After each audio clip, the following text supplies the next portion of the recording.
Hello students. तो देखिए last lecture में हमने अपने चैप्टर केमिकल बॉन्डिंग में बात की थी अबाउट बॉन्ड पैरामीटर्स के बारे में। हमने bond order, bond length, bond angle और आपका fourth one that is bond energy सबका कंपैरिजन कर लिया है। ठीक है, आज हम आगे स्टार्ट करेंगे। ठीक है, और आज हम एक और नया टॉपिक स्टार्ट करेंगे जिसे हम बोलते हैं आपका डाइपोल मोमेंट। क्या बोलते हैं?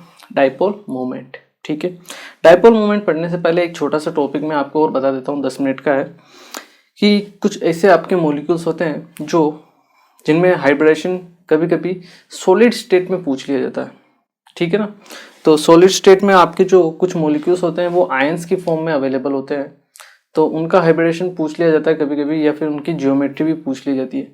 तो उसके बारे में हम एक बार बात कर लेते हैं। ठीक है, तो जो कंपाउंड्स हैं आपके उनके बारे में आपको मैं लिखवा देता हूँ। ठीक है, some molecules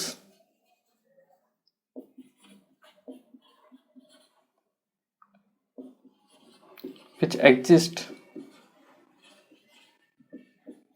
as an ion pair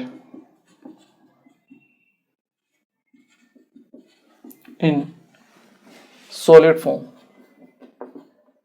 और in solid form लिख लीजिए आप, या फिर solid state। ठीक है, तो कुछ मॉलिक्यूल्स हैं जो आपके एग्जिस्ट करते हैं आयन पेयर्स की फॉर्म में। ठीक है, पेन नहीं है, ये आपका पेयर है। ठीक है, ion pair in solid form. ठीक है, तो कौन कौन से वो मॉलिक्यूल्स होते हैं उनके बारे में हम बात करते हैं। जैसे PCl5, PCl5 आपका सॉलिड फॉर्म में PCl4 प्लस केटाइन की फॉर्म में, और साथ में आपका PCl6 एनाइन इस फॉर्म में रहता है, केटाइन और एनाइन की फॉर्म में।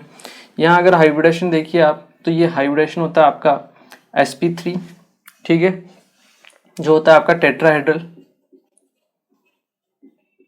अगर हम जियोमेट्री की बात करें तो यहाँ PCl6 माइनस में हाइब्रिडेशन जो होता है आपका sp3d2 होता है, और जियोमेट्री होती है आपकी ऑक्टाहेड्रल। क्या होती है? ऑक्टाहेड्रल। ठीक है, ये कुछ कम मॉलिक्यूल्स हैं जिनको आपको ध्यान रखना ही पड़ेगा। ठीक है, याद रखना पड़ेंगे ये। यहाँ इसके 2 मॉलिक्यूल्स होते हैं। ठीक है, सेम इसी तरीके से आपका PBr5 भी होता है। ठीक है, PBr5, लेकिन PBr5 आपका PBr4 प्लस और Br माइनस की फॉर्म में रहता है। ठीक है, ऐसा क्यों? क्योंकि देखिए क्लोरीन का साइज छोटा है, ब्रोमीन का जो साइज है वो क्लोरीन के साइज से क्या है? बड़ा होता है। तो साइज बड़ा होने की वजह से फास्फोरस पे के आसपास कितने ब्रोमीन होंगे? 6 ब्रोमीन होंगे। ठीक है, अगर आपको PBr6 माइनस बनाना है तो फास्फोरस के आसपास 6 Br माइनस होंगे, तो ब्रोमीन का 6 Br माइनस होंगे। ठीक है, तो ब्रोमीन का साइज बड़ा होने की वजह से क्या होगा? स्टेरिक रिपल्शन होगा। ठीक है, इस वजह से आपका जो कंपाउंड है वो स्टेबल नहीं हो पाएगा, इसलिए PBr6 कभी फॉर्म नहीं होता है। ठीक है, PBr6 कभी फॉर्म नहीं होगा। ठीक है, ये हमेशा Br माइनस फॉर्म में ही रहेगा। ठीक है ना, PBr6 minus is not form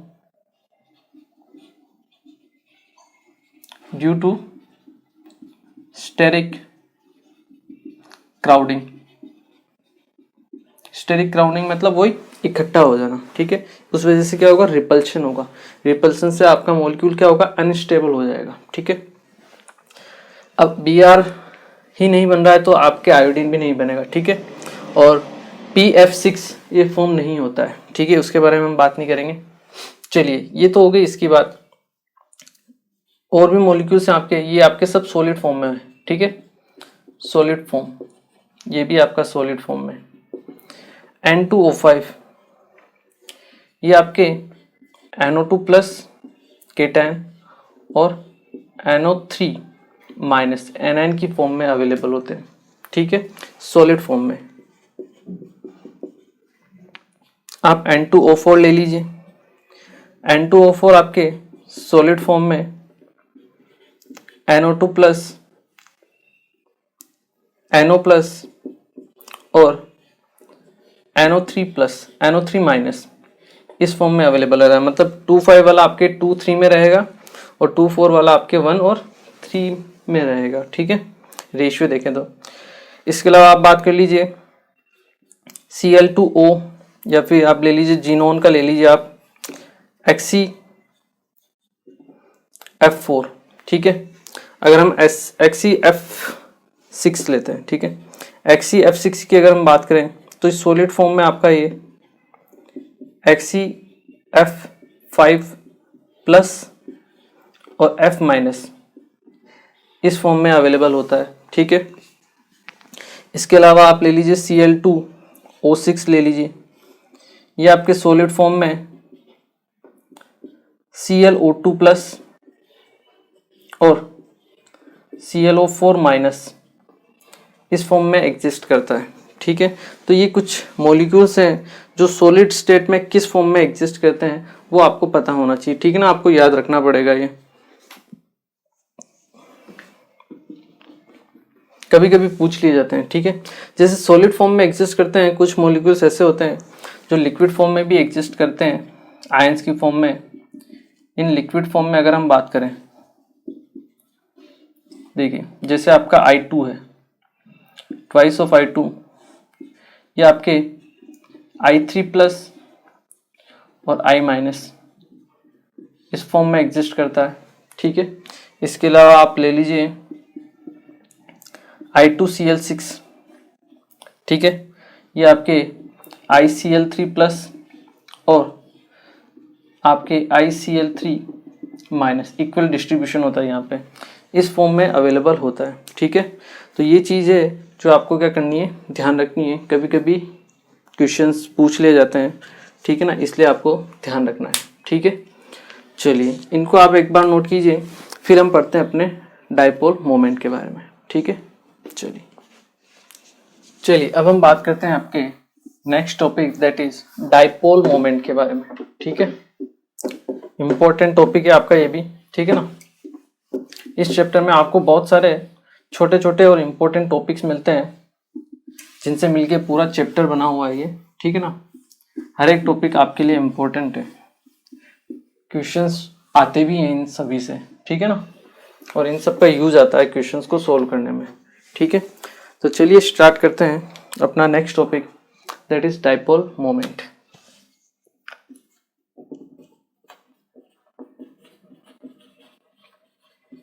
इसे हम रिप्रेजेंट करते हैं म्यू से, किससे, म्यू से, ठीक है। तो देखिए डाइपोल मोमेंट क्या होता है। डाइपोल मोमेंट समझने के लिए सबसे पहले हम बात करते हैं डाइपोल के बारे में कि डाइपोल क्या होता है। देखिए डाइपोल मतलब जिसमें दो पोल हो, ठीक है, एक पॉजिटिव एक नेगेटिव, ठीक है, या फिर हम ऐसा बॉन्ड बोल सकते हैं जिसमें आपके पोलैरिटी हो, ठीक है। तो देखिए डाइपोल मोमेंट की अगर हम बात करें तो सिंपल अगर हम कह सकते हैं कि डाइपोल क्या होता है। डाइपोल एक अरेंजमेंट होता है, जैसे मान लो आपके पास दो चार्ज स्पीसीज है, एक पे चार्ज है Q1 और एक पे चार्ज है आपका Q2, ठीक है। ये दो चार्ज स्पीसीज है जिनके ऊपर इक्वल एंड अपोजिट चार्ज होता है। मान लो इसके ऊपर प्लस चार्ज है तो इसके ऊपर माइनस चार्ज होगा, ठीक है, इक्वल एंड अपोजिट चार्ज होता है। इन दोनों स्पीसीज को हमने एक स्मॉल d डिस्टेंस पे एक दूसरे के पास रखा हुआ है, ठीक है। तो ये जो आपका अरेंजमेंट होता है इसे हम बोलते हैं डाइपोल। क्या बोलते हैं इसे हम, डाइपोल। मतलब यहाँ पे दो पोल जनरेट हो गए, एक पॉजिटिव वाला पोल और एक नेगेटिव वाला पोल, ठीक है, इसलिए हम इसे क्या बोलेंगे, डाइपोल बोलेंगे। पहली बात तो ये, इस डाइपोल का कुछ ना कुछ मोमेंट होता है, उसे ही हम क्या बोलते हैं, डाइपोल मोमेंट। वो किसके इक्वल होता है, चार्ज और डिस्टेंस के मल्टीपल के इक्वल होता है, ठीक है। तो सबसे पहले हम बात करते हैं डाइपोल के बारे में कि डाइपोल क्या होता है। When to charge species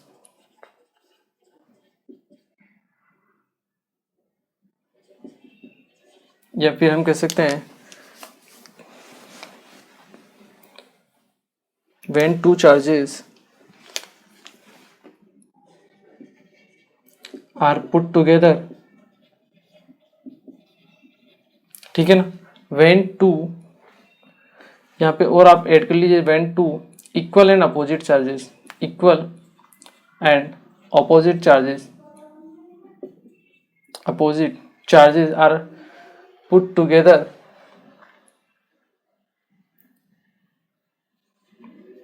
with a distance small d, the arrangement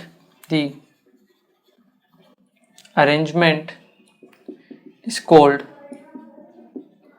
dipole. उसे हम क्या बोलते हैं? डाइपोल बोलते हैं, ठीक है। और आपके हर एक डाइपोल का क्या होता है? एक मोमेंट होता है जिसे हम डाइपोल मोमेंट बोलते हैं, ठीक है। और डाइपोल मोमेंट हम कैसे डिफाइन करते हैं?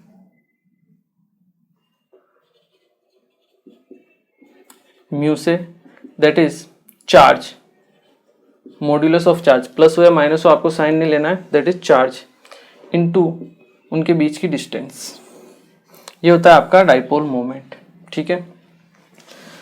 क्लियर है? चार्ज की यूनिट होती है आपकी कूलाम, ठीक है। और डेंसिटी की यूनिट होती है आपके मीटर, ठीक है। यूनिट के बारे में भी हम बात करेंगे अभी, ठीक है। तो ये सिंपली होता है आपका चार्ज इनटू मीटर, ये होता है आपका डाइपोल मोमेंट होता है, ठीक है। डाइपोल मोमेंट हो गया। अब हम बात करेंगे डाइपोल मोमेंट क्या होता है। एक वेक्टर क्वांटिटी होती है। क्या होती है? एक वेक्टर क्वांटिटी होती है। Dipole moment is a vector quantity, ये आप फिजिक्स में पढ़ोगे वेक्टर क्या होते हैं, ठीक है। फिजिक्स में भी पढ़ते हो और मैथ्स में भी पढ़ते हो, ठीक है ना, वेक्टर्स क्या होते हैं। तो dipole moment is a vector quantity and its direction is from positive to negative. इसकी जो डायरेक्शन होती है वो पॉजिटिव से नेगेटिव की तरफ होती है। And shown by an arrow, और हम इसे एक एरो से रिप्रेजेंट करते हैं, ठीक है ना। इस टाइप से आपका एक एरो होता है, उससे हम इसको रिप्रेजेंट करते हैं, ठीक है। पॉजिटिव से नेगेटिव जनरली देखा जाए तो ये जो आपका होता है ये आपका पॉजिटिव है और ये आपका क्या है? नेगेटिव है, ठीक है। तो पॉजिटिव से नेगेटिव की तरफ इसका डायरेक्शन होती है, ठीक है। पॉजिटिव मतलब जिसकी इलेक्ट्रोनेगेटिविटी कम है और नेगेटिव मतलब जिसकी इलेक्ट्रोनेगेटिविटी ज़्यादा है, ठीक है ना। वो मैं अभी आपको बताऊंगा, ठीक है। ये तो हुई साइन की बात। इसकी अगर हम यूनिट की बात करें तो यूनिट की बात भी कर लेते हैं, ठीक है ना। देखिए अगर हम यूनिट्स की बात करें, इसके लिए यूनिट्स, इसकी जो एसआई यूनिट होती है वो क्या होगी? आपकी coulomb into metre, coulombs into metre, ठीक है, सीएम, ठीक है। इसके अलावा इसकी एक और यूनिट होती है जो इंपॉर्टेंट होती है, जो अपने को ध्यान रखनी है, ठीक है ना, दैट इज डीबाई। क्या होती है? डीबाई। कैपिटल डी से हम इसे रिप्रेजेंट करते हैं, ठीक है। और इसकी वैल्यू होती है आपके पास 3.33 इंटू 10⁻⁻30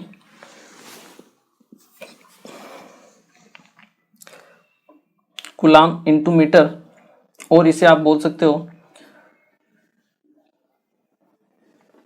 10⁻18 ESU सेमी, ठीक है। इसकी दो यूनिट्स होती है जो आपको ध्यान रखनी है, ठीक है।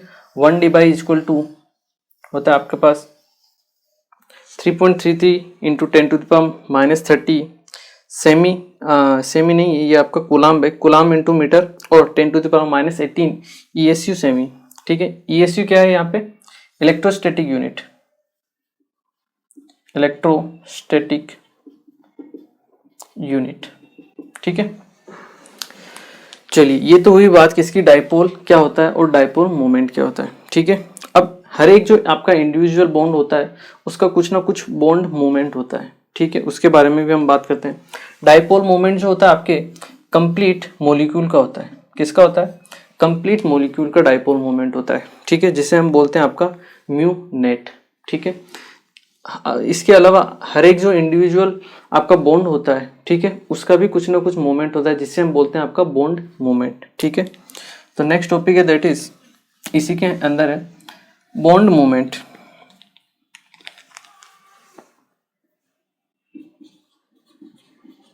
बॉन्ड मूवमेंट, तो देखिए अगर हम बॉन्ड मूवमेंट की बात करें तो देखिए मान लो आपके पास कोई पोलर बॉन्ड है, ठीक है, अगर हम पोलर बॉन्ड में बात करें तो देखिए क्या होगा, ये आपके पास प्लस चार्ज है, ठीक है, कोई भी मान लो दो स्पीसीज हैं, एक ए है और एक आपके पास बी है, ठीक है। मान लो बी की इलेक्ट्रोनेगेटिविटी ज़्यादा है, अगर बी की इलेक्ट्रोनेगेटिविटी ज़्यादा है तो बी क्या करेगा, ए के इलेक्ट्रॉन को अपनी तरफ अट्रैक्ट करेगा, ठीक है। अगर अपने इलेक्ट्रॉन को अट्रैक्ट करेगा तो बी पे आएगा पार्शियल नेगेटिव चार्ज और ए के ऊपर आएगा पार्शियल पॉजिटिव चार्ज, ठीक है। दोनों के ऊपर इक्वल चार्ज है, पार्शियल पार्शियल, और दोनों के ऊपर अपोजिट चार्ज है, और ये इनके बीच की कुछ ना कुछ बॉन्ड डिस्टेंस होगी, बॉन्ड लेंथ जिसे हम बोलते हैं, ठीक है। तो ये आपके सेम अरेंजमेंट हो गया आपके डाइपोल की तरह, ठीक है। ये आपका सेम अरेंजमेंट हो गया। इसका जो मोमेंट होगा उसे ही हम क्या बोलेंगे, आपका बॉन्ड मोमेंट। क्या बोलेंगे हम, बॉन्ड मोमेंट, ठीक है। ये आपके इंडिविजुअल बॉन्ड के लिए, ठीक है। आपका जो नेट डाइपोल मोमेंट होता है वो जितने भी आपके पास बॉन्ड है किसी भी मॉलिक्यूल्स में, ठीक है, जैसे CO2 है, CH4 है, वहाँ पे CH4 में आप देखोगे तो कार्बन और हाइड्रोजन के बीच में 4 बॉन्ड है, ठीक है। तो चारों बॉन्ड का इंडिविजुअल बॉन्ड मोमेंट होगा, ठीक है, कुछ ना कुछ। उसके बाद उनका जो नेट रिजल्टेंट मोमेंट आएगा उसे हम क्या बोलेंगे, डाइपोल मोमेंट बोलेंगे, और उसके ऊपर डिपेंड करती है आपके किसी भी मॉलिक्यूल की पोलैरिटी, कि वो आपका नेचर में पोलर होगा या नॉन पोलर होगा, ठीक है। तो यहां आप लिख सकते हो कि the dipole moment is the dipole moment is the sum of the all the individual bond moments,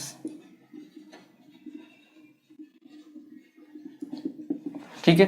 the dipole moment is the sum of the all the individual bond moments of a molecule,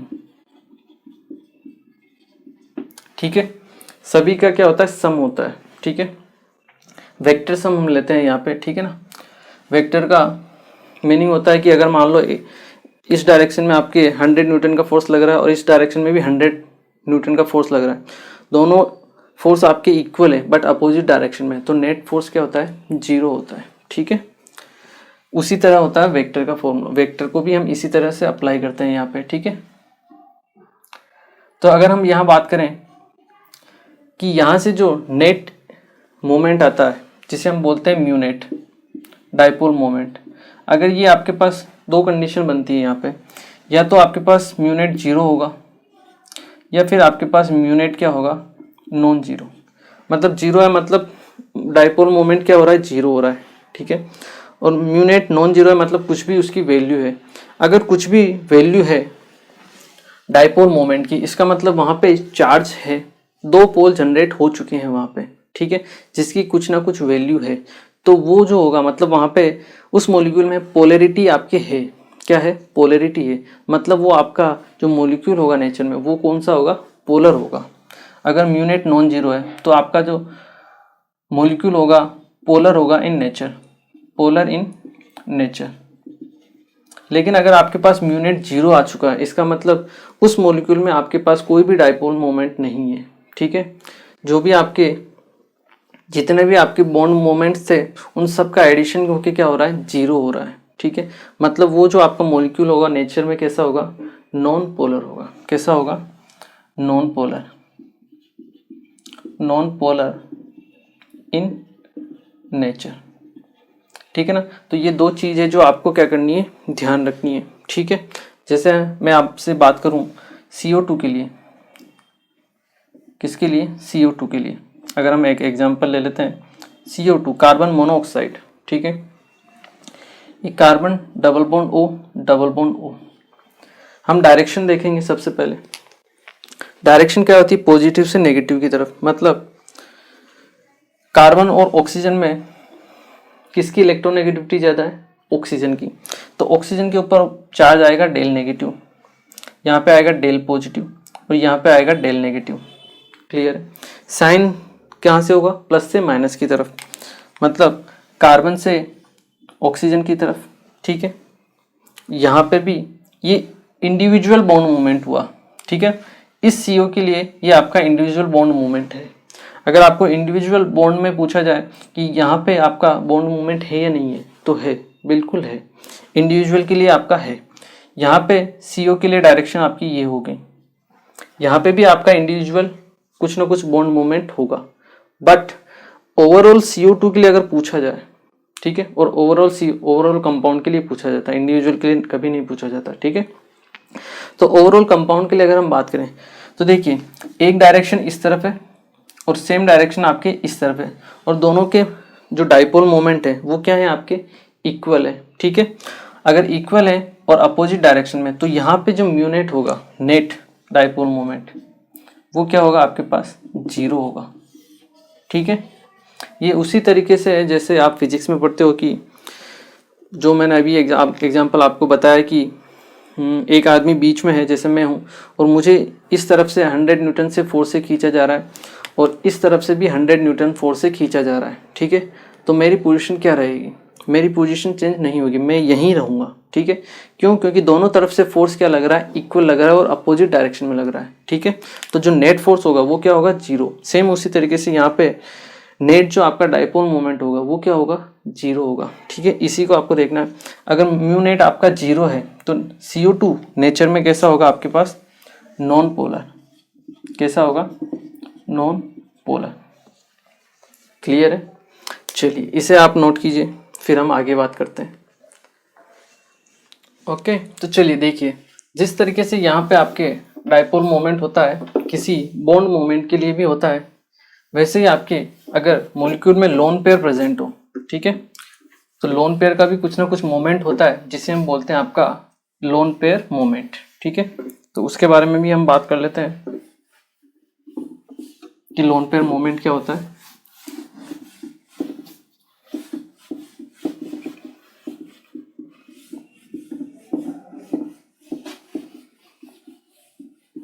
चलिए तो देखिए, हम बात करते हैं lone pair moments के बारे में, ठीक है। Lone pair moments,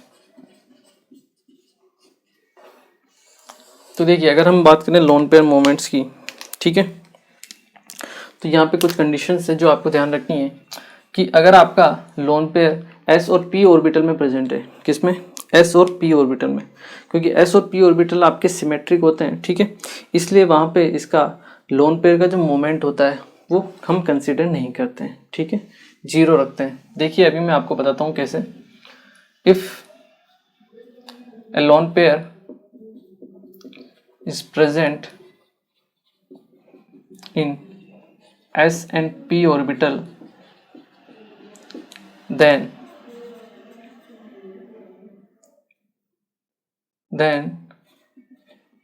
lone pair moment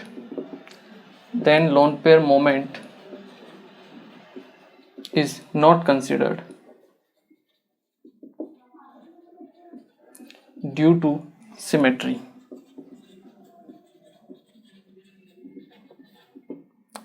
ठीक है ना, जैसे ये आपका P ऑर्बिटल है, ठीक है,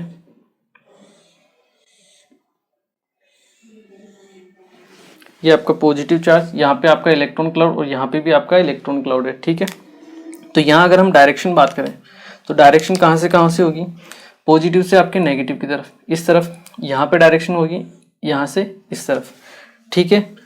तो दोनों डायरेक्शन क्या है, एक दूसरे के इक्वल है और अपोजिट है, तो यहाँ पे जो आपका म्यूनेट आएगा क्या आएगा, 0 आएगा, इसलिए हम यहाँ पे आपका लोन पेयर मोमेंट को कंसिडर नहीं करते हैं, ठीक है। सेम टू सेम आपके एस में भी होगा, पूरा जो एस ऑर्बिटल होता है वो आपका सिमेट्रिक होता है, ठीक है। सेकंड चीज अगर हम बात करें कि एस और पी ऑर्बिटल में नहीं है, अगर वो हाइब्रिडाइज ऑर्बिटल्स में प्रेजेंट है, जिससे जो हमने पढ़ा था, ठीक है ना, जितने भी आपके मैक्सिमम मॉलिक्यूल्स होते हैं वो क्या करते हैं, आपके हाइब्रिडाइजेशन शो करते हैं, ठीक है। तो हाइब्रिडाइज जो ऑर्बिटल्स होंगे वहां पे हम लोन पेयर मोमेंट्स को कंसिडर करेंगे, ठीक है। तो if lone pair is present in hybridized orbitals, then we consider the lone pair moment। तब हम लोन पेयर मोमेंट को कंसिडर करते हैं, क्यों, क्योंकि देखिए हाइब्रिडाइज ऑर्बिटल की जो हमने शेप बनाई थी वो कुछ इस टाइप की थी, ठीक है ना, एक तरफ ज़्यादा और एक तरफ कम, ठीक है। तो यहाँ पे कुछ ना कुछ आपके नेट डाइपोल मोमेंट ज़्यादा होगा इस डायरेक्शन में, ठीक है। इसलिए यहाँ पे क्या होगा, आपके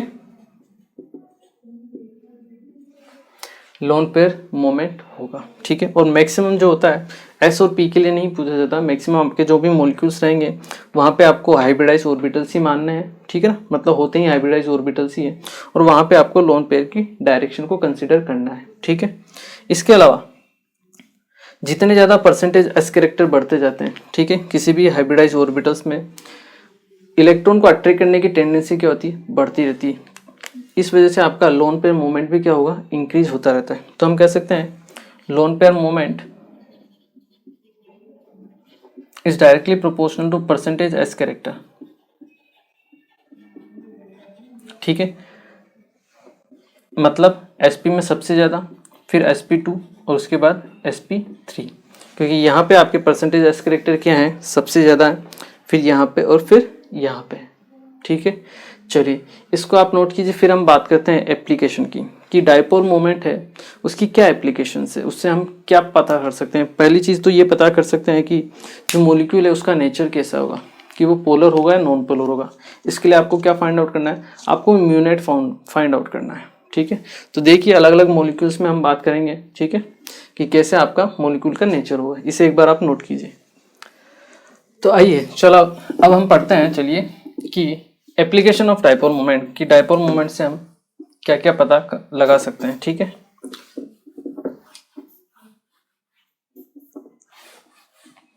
तो फर्स्ट जो इसकी एप्लीकेशन है that is nature of A molecules. हम क्या पता कर सकते हैं, किसी भी पोलर है या नॉन पोलर है उसके बारे में हम पता कर सकते हैं, ठीक है। जो भी आपका मॉलिक्यूल्स है that is application of dipole moment. अगर हम बात करें तो देखिए सबसे फर्स्ट जो इसकी एप्लीकेशन आएगी that is polar and non polar nature of, polar and non polar nature of A compound.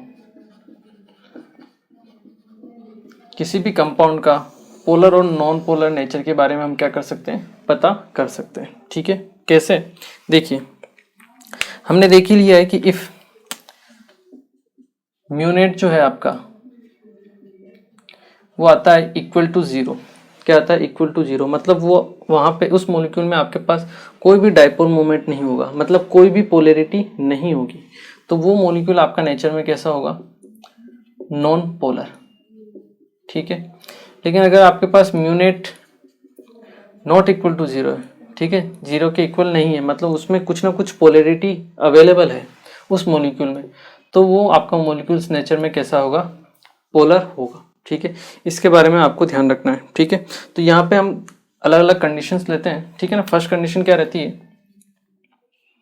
ठीक है, अगर आपके किसी भी मॉलिक्यूल में जितने भी बॉन्ड है, जितने भी टाइप के आपके बॉन्ड है, वो सब क्या है, आपके सेम है, ठीक है, और उनके पास कोई भी लोन पेयर प्रेजेंट नहीं है। क्या है, नहीं है, लोन पेयर प्रेजेंट नहीं है, ठीक है। तो उसके लिए क्या होता है म्यूनेट, वो हम देखते हैं। If A compound contains same type of bonds and no lone pair, उसके पास कोई भी लोन पेयर प्रेजेंट नहीं होगा, देन तब आपके जो म्यूनेट होगा वो क्या होगा, जीरो होगा। Reason due to symmetry,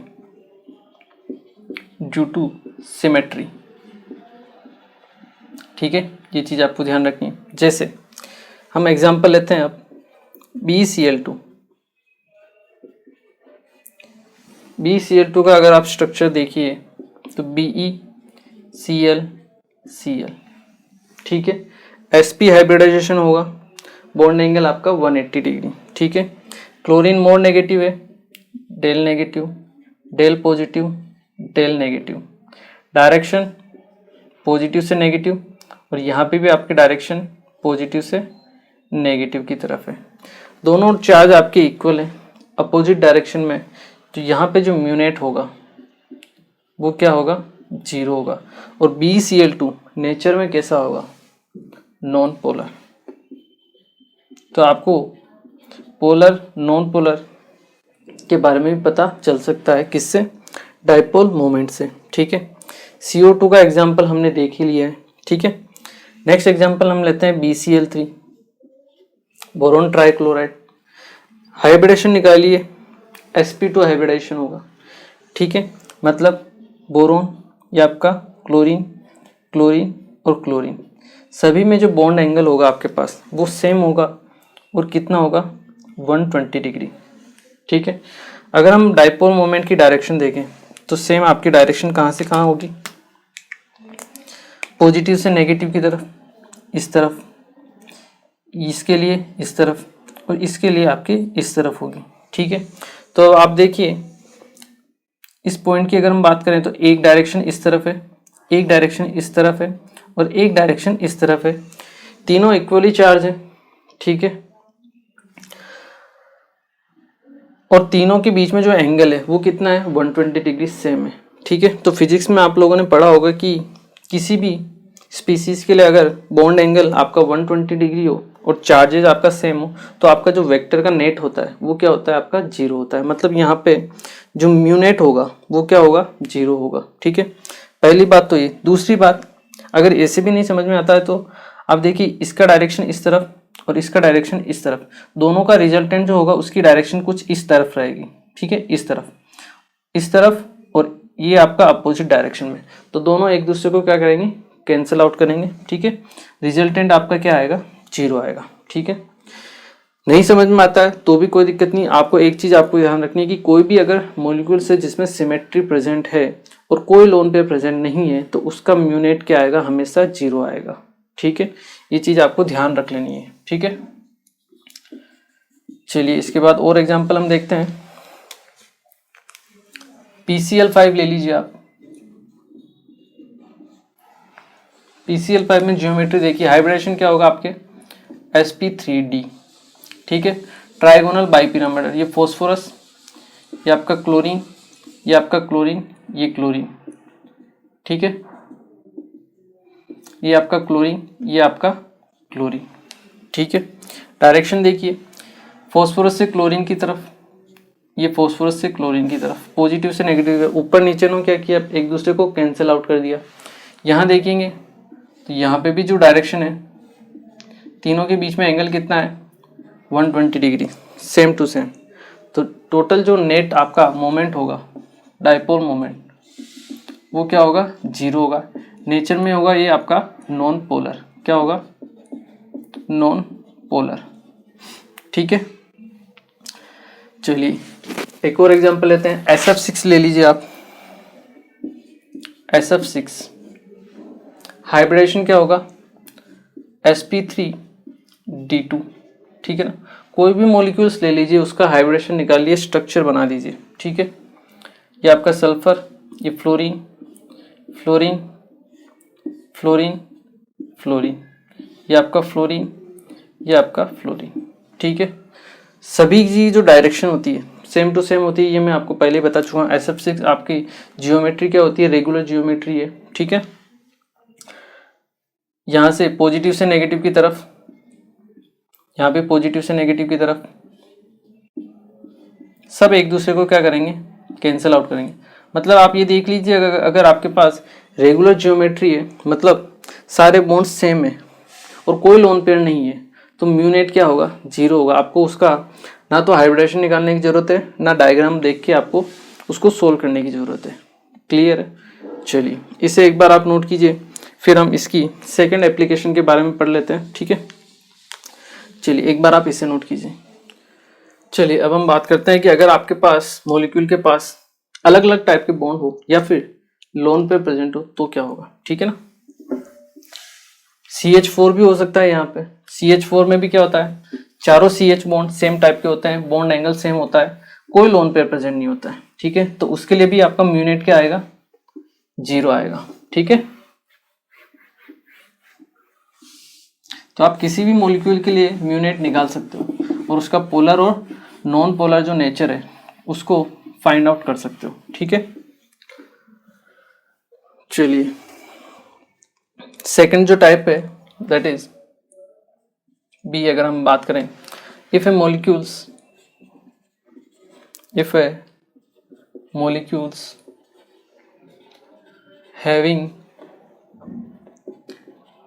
having different types of bonds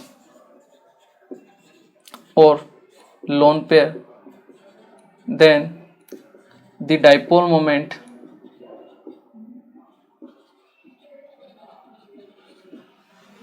may or may not be zero हो भी सकता है और नहीं भी हो सकता है, वो आपको डिपेंड करता है, स्ट्रक्चर बना के देखना पड़ेगा। ठीक है, चलिए यहां अगर हम बात करें, एग्जांपल लेते हैं, देखिए CHCl3। ठीक है, CHCl3 की बात करें तो ये कार्बन, ये आपका हाइड्रोजन, क्लोरीन ये आपका क्लोरीन। ठीक है, अगर हम डायरेक्शन की बात करें तो कार्बन और हाइड्रोजन में आपका कार्बन मोर इलेक्ट्रोनेगेटिव है। ठीक है, तो यहाँ डायरेक्शन होगी इस तरफ। ठीक है, कार्बन और क्लोरीन में क्लोरीन मोर नेगेटिव, तो यहाँ पे, ये यहाँ पे होगी। ठीक है, चारों आप देखिए डायरेक्शन क्या है, आपके सेम तरफ ही है। ठीक है, ये चीज़ आपको ध्यान रख लेनी है। ठीक है, दूसरा अगर हम बात करें, सेकंड हम एग्जांपल लेते हैं,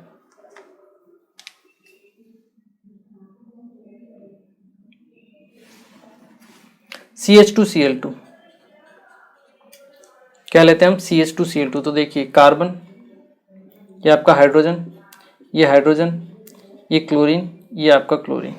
ठीक है, यहाँ आप डायरेक्शन देखिए, हाइड्रोजन से कार्बन की तरफ, यहाँ पे भी हाइड्रोजन से कार्बन की तरफ। ठीक है, पर यहाँ पे अपोजिट हो गई है, यहाँ से कार्बन से क्लोरीन की तरफ, यहाँ पे भी आपके कार्बन से क्लोरीन की तरफ। ठीक है, तो आपके एक डायरेक्शन अपोजिट है। ठीक है, बाकी 3 डायरेक्शन आपके सेम डायरेक्शन में है। ठीक है, रिजल्टेंट जो आएगा कुछ ना कुछ आएगा यहाँ पे। ठीक है, कैंसिल आउट नहीं हो रहा है। ठीक है, तो ये आपके नेचर में कैसे होंगे, पोलर होंगे सभी के सभी। ठीक है, यहाँ पे म्यूनेट जो है नॉट इक्वल टू 0, यहाँ पे भी आपका म्यूनेट नॉट इक्वल टू 0, कुछ ना कुछ होगा। ठीक है, थर्ड अगर हम बात करें दैट इज CH3Cl ले लेते हैं। देखिए कार्बन, ये आपका हाइड्रोजन, ये हाइड्रोजन, ये आपका क्लोरीन।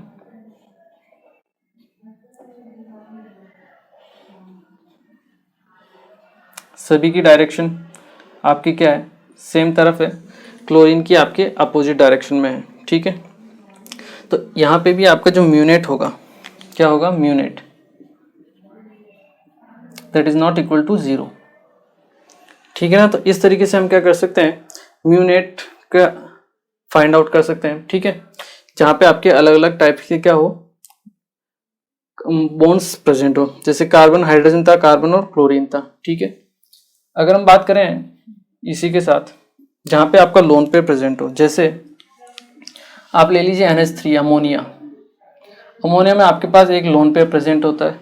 ठीक है, अगर हम इसकी डायग्राम या ज्योमेट्री शो करें तो देखिए नाइट्रोजन, हाइड्रोजन, ये आपका हाइड्रोजन, और ये आपका लोन पेयर प्रेजेंट है। ठीक है, डायरेक्शन देखिए सेम होगी आपके, पॉजिटिव से नेगेटिव की तरफ, यहाँ पे भी पॉजिटिव से नेगेटिव, यहाँ पे भी आपके हाइड्रोजन से नाइट्रोजन की तरफ, और लोन पेयर की भी अपनी कुछ ना कुछ डायरेक्शन होगी। ठीक है, क्योंकि लोन पेयर तो आपका कंप्लीट इलेक्ट्रॉन चार्ज है। ठीक है, तो वो आपका नेगेटिव ही होगा। तो लोन पेयर की जो डायरेक्शन होती है वो हमेशा ध्यान रखना आपकी कि लोन पेयर की तरफ ही होती है। ठीक है, तो नाइट्रोजन से आपके लोन पेयर की तरफ, तो चारों डायरेक्शन आपके सेम एक ही तरफ है। यहाँ पे आपका जो म्यूनेट है that is not equal to 0, मतलब आपका ये नेचर में कैसा होगा, पोलर होगा। जो अमोनिया होता है वो आपका नेचर में कैसा होता है, पोलर होता है। वहीं अगर हम एक और एग्जांपल लें दैट इज H2O। अगर हम H2O की बात करें तो देखिए ये आपका ऑक्सीजन, ये हाइड्रोजन, यहाँ पे लोन पेयर, यहाँ पे लोन पेयर, तो यहाँ डायरेक्शन इस तरफ, यहाँ डायरेक्शन इस तरफ, यहाँ पे भी इस तरफ, और हाइड्रोजन से आपके ऑक्सीजन की तरफ। तो कुछ ना कुछ सभी की इंडिविजुअल डायरेक्शन से सब एक ही डायरेक्शन में है। तो यहाँ पे भी आपका जो म्यूनेट है that is not equal to 0। और वाटर जो होता है आपका नेचर में कैसा होता है, पोलर होता है, जो आपको ध्यान रखना है। ठीक है, एक और एग्जांपल लेते हैं। देखिए HCF4, क्या लेते हैं हम, HCF4। यहाँ ध्यान रखिएगा। देखिए HCF4 की अगर हम बात करें तो हाइब्रिडेशन क्या होता है आपका, sp3d2। ठीक है, ज्योमेट्री हम बनाते हैं इसकी, ये आपका जीनोन, फ्लोरीन, फ्लोरीन, ये आपका फ्लोरीन, और ये आपका फ्लोरीन, और एक लोन पेयर यहाँ पे होगा, एक लोन पेयर यहाँ पे। ऑक्टाहेड्रल स्ट्रक्चर होती है, मैं आपको पहले बता चुका हूँ। सारी पोजीशंस क्या होती है, सेम होती है। आप लोन पेयर को कहीं पे भी रख सकते हो। ठीक है, देखिए 3D में जियोमेट्री होती है, तो ऐसा लग सकता है आपको कि यहाँ लोन पेयर में रख दूँ और एक यहाँ रख दूँ तो उनका नेट चार्ज 0 नहीं आएगा। ऐसा नहीं होता है। अगर आपकी जियोमेट्री रेगुलर है तो उसका म्यूनेट हमेशा ही 0 आएगा। ठीक है, तो यहाँ पे देखिए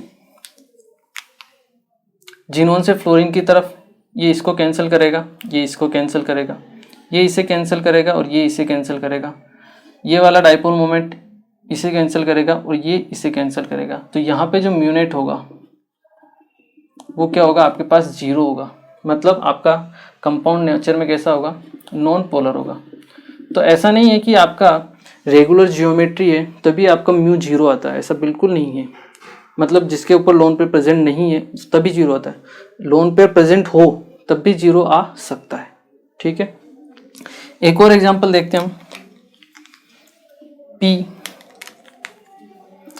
PCl3F2, इसकी ज्योमेट्री बनाते हैं हम। देखिए हाइब्रिडाइजेशन क्या होगा, sp3d होगा, ये फॉस्फोरस, ये आपका क्लोरीन, ये क्लोरीन, ये आपका क्लोरीन। ठीक है, हमें बेंट रूल ने बताया है कि इक्वेटोरियल पोजीशन पे हम लेस इलेक्ट्रोनेगेटिव एलिमेंट को रखते हैं। ठीक है, इसलिए हमने यहाँ पे क्लोरीन को रखा है। ठीक है, तो यहाँ पे आपकी बेंट रूल की भी एप्लीकेशन काम में आ गई है। ठीक है, कभी कभी ये कंपाउंड दे दो और आपको पोजीशन ही पता ना हो तो आप डाइपोल मूवमेंट भी नहीं निकाल पाओगे। ठीक है, तो इसके लिए भी आपको बेंट रूल आना चाहिए। ठीक है, यहाँ देखिए सेम डायरेक्शन, सेम डायरेक्शन, ये एक दूसरे को कैंसिल करेंगे। यहाँ पे फिर से आपके तीनों 120 डिग्री पे हैं, तो ये एक दूसरे को कैंसिल करेंगे। यहाँ पे भी आपके जो म्यूनेट आएगा वो आएगा 0, और ये भी नेचर में कैसा होगा, नॉन पोलर। तो ऐसा नहीं है कि नॉन पोलर होने के लिए आपके पास रेगुलर जियोमेट्री होनी चाहिए, या सारे बॉन्ड सेम होने चाहिए, या उनके पास लोन पेयर प्रेजेंट नहीं होने चाहिए। अगर किसी स्पीसीज में आपके लोन पेयर भी प्रेजेंट हो, या फिर उनके मॉलिक्यूल्स भी अलग अलग हो, बॉन्ड्स भी अलग अलग हो, तो भी वो उनका जो म्यू है वो 0 आ सकता है। ठीक है, तो डिपेंड करता है आपकी जियोमेट्री के ऊपर। तो आपको जियोमेट्री निकालना आना चाहिए, उसके लिए आपको हाइब्रिडेशन निकालना आना चाहिए। ठीक है, चलिए ये है आपके डाइपोल मोमेंट। ठीक है, इसे आप नोट कीजिए, फिर मैं आपको कुछ एग्जांपल देता हूं जिनको आपको ट्राई करना है। ठीक है, चलिए तो ये कुछ एग्जांपल्स हैं जिनके आपको क्या करना है, डाइपोल मोमेंट निकालना है, और उससे आपको पता करना है कि मॉलिक्यूल आपका नेचर में पोलर होगा या फिर नॉन पोलर होगा। ठीक है, एक बार वीडियो पॉज कीजिए, ट्राई कीजिए। करें, स्टार्ट करें। देखिए बात करते हैं BeCl2, हमें पता है, अभी हमने देख ही लिया है, BeCl, ये इस डायरेक्शन में, ये इस डायरेक्शन में, म्यू जो होगा आपका 0 होगा, और नेचर में कैसा होगा आपके, नॉन पोलर। ठीक है, ICl2 माइनस, हाइब्रिडाइजेशन निकालिए, क्या होगा हाइब्रिडाइजेशन, 7 + 8। ठीक है, 8 में से 2 गए आपके 6 मतलब 3 तो आपके पास रहेंगे लोन पेयर, +2 रहेंगे आपके पास बॉन्ड पेयर। इस कंडीशन में हाइब्रिडेशन होगा आपके पास sp3d। क्लियर है, स्ट्रक्चर क्या होगी, ट्राइगोनल प्लेनर। ठीक है, तो देखिए ये आपका ICl, यहाँ पे आपका रहेगा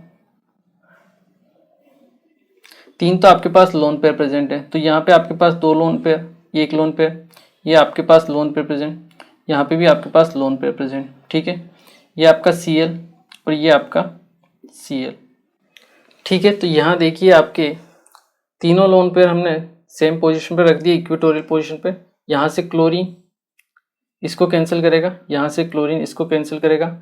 यहाँ जो होगा आपका म्यूनेट वो क्या होगा आपके पास 0 होगा, और कंपाउंड आपका नेचर में कैसा होगा, नॉन पोलर होगा। ठीक है, H2O2 देखिए, अगर हम H2O2 की बात करें, मैं यही बना रहा हूँ सबको एक एक करके, ठीक है ना, सामने आप उसी हिसाब से बनाइएगा। HOOH, ऑक्सीजन के पास भी आपके 2 लोन पेयर हैं, यहाँ पे भी आपके लोन पेयर हैं। डायरेक्शन देखिए हाइड्रोजन से ऑक्सीजन की तरफ, यहाँ पे भी हाइड्रोजन से ऑक्सीजन की तरफ, और सभी जो लोन पेयर हैं उनकी डायरेक्शन सभी की क्या है, सेम डायरेक्शन में। तो यहाँ पे जो आपका म्यूनेट होगा वो नॉट इक्वल टू 0 होगा, कुछ ना कुछ रिजल्टेंट आएगा, और कंपाउंड आपका नेचर में कैसा होगा, पोलर। ठीक है, HCF2 हाइब्रिडेशन निकालिए, 2 बॉन्ड बना लिए तो 6 इलेक्ट्रॉन बचे। 6 में से मतलब 3 तो होंगे आपके पास लोन पेयर, प्लस 2 होंगे आपके पास बॉन्ड पेयर, मतलब सेम कंडीशन आ गई, हाइब्रिडेशन sp3d ही रहेगा। I की जगह आपके पास क्या आ जाएगा, Xe, और क्लोरीन की जगह क्या आ जाएगा आपके पास, फ्लोरीन। ठीक है, म्यूनेट क्या होगा, 0, और कंपाउंड होगा नॉन पोलर। ठीक है, SO2 की अगर हम बात करें तो S double bond O double bond O, इसके पास लोन पेयर प्रेजेंट रहेगा 1। तो सल्फर से ऑक्सीजन की तरफ, ऑक्सीजन मोन इलेक्ट्रोनेगेटिव है, और यहाँ पे डायरेक्शन इस तरफ रहेगी। इन दोनों की रिजल्टेंट डायरेक्शन कुछ इस तरफ रहेगी, और लोन पेयर की डायरेक्शन इस तरफ है। ठीक है, तो देखिए लोन पेयर का कुछ ना कुछ मोमेंट रहेगा, और इन दोनों का कुछ ना कुछ मोमेंट रहेगा, लेकिन वो ऐसा नहीं कि इक्वल है। ठीक है, इक्वल नहीं होता है। ठीक है, तो इक्वल नहीं होगा तो कुछ ना कुछ रिजल्टेंट मोमेंट होगा किसी ना किसी आपके एक डायरेक्शन में। इसका मतलब यहाँ पे आपका जो म्यूनेट है that is also not equal to 0, और नेचर में कैसा रहेगा आपके पास, ये पोलर। ठीक है, लेकिन अगर हम SO3 की बात करें, ठीक है, आप लोन पेयर और डबल बॉन्ड वाले जो मोमेंट है उनको कंपैरिजन नहीं कर सकते हो, बट SO3 में आप देखिए S double bond O double bond O double bond O, यहाँ पे एक तो सिमेट्री है। ठीक है, दोनों की डायरेक्शन आपके इस तरफ है, रिजल्टेंट इस तरफ रहेगा। ठीक है, और यहाँ पे भी आपका रिजल्टेंट इस तरफ ही रहेगा। ठीक है, तो यहाँ पे जो आपका म्यूनेट होगा वो होगा आपका 0, क्या होगा, 0, और नेचर में क्या होगा आपका ये नॉन पोलर। ठीक है, चलिए इनको आप नोट कीजिए, किया आपने नोट। चलिए BF3 का मैं वहाँ बता देता हूँ, ठीक है ना, यहाँ नोट कीजिए आप BF3 हाइब्रिडेशन sp2 होगा, सिमेट्री है, म्यूनेट क्या होगा आपके पास 0, ये नेचर में कैसा होगा आपके पास नॉन पोलर। ठीक है, ClF3 यहाँ पे 2 लोन पेयर प्रेजेंट हो जाएंगे। ठीक है, 2 lone pair plus 3 bond pair, hybridization sp3d। ठीक है, स्ट्रक्चर देखिए, क्लोरीन, एक ये लोन पेयर, एक ये लोन पेयर, ये आपके पास आ गया फ्लोरीन, और ये फ्लोरीन। तो देखिए यहाँ पे जो रिजल्टेंट, ये तो ऊपर वाले कैंसिल कर देंगे एक दूसरे को, बट ये लोन पेयर का जो मोमेंट है ये फ्लोरीन वाले मोमेंट को कैंसिल नहीं कर पाएगा। ठीक है, तो यहाँ पे जो म्यूनेट होगा that is also not equal to 0, और नेचर में कैसा होगा ये आपके पास पोलर। ठीक है, HCClF3, इसे एक बार आप नोट कीजिए, कंप्लीट किया आपने नोट। चलिए बाकी की जो है मैं इसी तरफ आपको बता देता हूँ।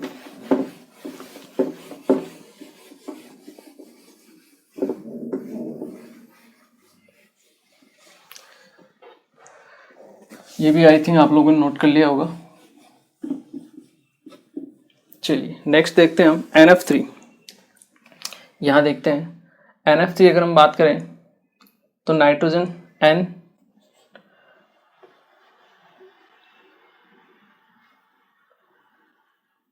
हाइब्रिडेशन sp3 होगा। ठीक है, तो नाइट्रोजन के पास एक लोन पेयर प्रेजेंट रहेगा, ये आपके पास फ्लोरीन, ये आपके पास फ्लोरीन, ये आपके पास फ्लोरीन। ठीक है, क्योंकि डायरेक्शन आपकी फ्लोरीन की सभी की एक ही तरफ रहेगी, लोन पेयर वाले की इस तरफ रहेगी, लेकिन वो इक्वल नहीं हो पाएंगे, तो यहाँ पे कुछ ना कुछ म्यूनेट रहेगा, मतलब म्यूनेट इज नॉट इक्वल टू 0, और नेचर में कैसा होगा ये आपके पास पोलर। BeH2 आपके sp हाइब्रिडेशन होता है, नेचर में कैसा होगा इस तरफ होगा, ठीक है। म्यू नेट होगा आपके पास 0, और म्यू नेट आपके पास अगर 0 होगा तो ये आपका नॉन पोलर रहेगा, ठीक है। SF4, SF4 में आपके पास एक लोन पेयर प्रेजेंट है, ठीक है। तो 4 + 1 5, मतलब sp3 डिहाइब्रिडाइजेशन है, तो सल्फर ये आपके पास एक लोन पेयर प्रेजेंट होगा, ठीक है। ये फ्लोरीन, ये फ्लोरीन, ये आपका फ्लोरीन और ये आपका फ्लोरीन, ये दोनों एक दूसरे को कैंसिल कर देंगे, बट सेम ये आपके इसको कैंसिल नहीं कर पाएंगे, ठीक है। तो यहाँ पे जो म्यूनेट होगा वो आपके नॉट इक्वल टू 0 होगा, मतलब नेचर क्या होगा, पोलर। ICl3, ICl3 में बात करें तो 3 तो बॉन्ड पेयर हो गए, 4 इलेक्ट्रॉन बचे, मतलब 2 लोन पेयर। हाइब्रिडाइजेशन sp3d ही रहेगा, सेम टू सेम यहाँ पे। तो ये आपके पास यहाँ पे आ जाएंगे 2 तो लोन पेयर, ठीक है। ये आपके पास क्लोरीन, ये आपके पास क्लोरीन, ये आपके पास क्लोरीन, सेम थिंग, ये इसको बैलेंस नहीं कर पाएंगे, रिजल्ट आपका सेम ही रहने वाला है, ठीक है। XeF5+, ठीक है, प्लस आ गया मतलब 8 में से 1 इलेक्ट्रॉन चला गया, मतलब 7 इलेक्ट्रॉन बचे, 7 में से 5 तो बॉन्ड बना लिए, 1 लोन पेयर बचा, 1 lone pair plus 5 bond pair, hybridization sp3d2, sp3d2। अगर हाइब्रिडेशन sp3d2 है तो स्ट्रक्चर देखिए क्या होगी, ये xenon, fluorine, fluorine, fluorine, fluorine, ये आपका फ्लोरीन है, ये आपका लोन पेयर रहेगा। तो 4 तो आपको कैंसिल आउट कर देंगे, बट ये आपस में कैंसिल आउट नहीं कर पाएंगे, ठीक है।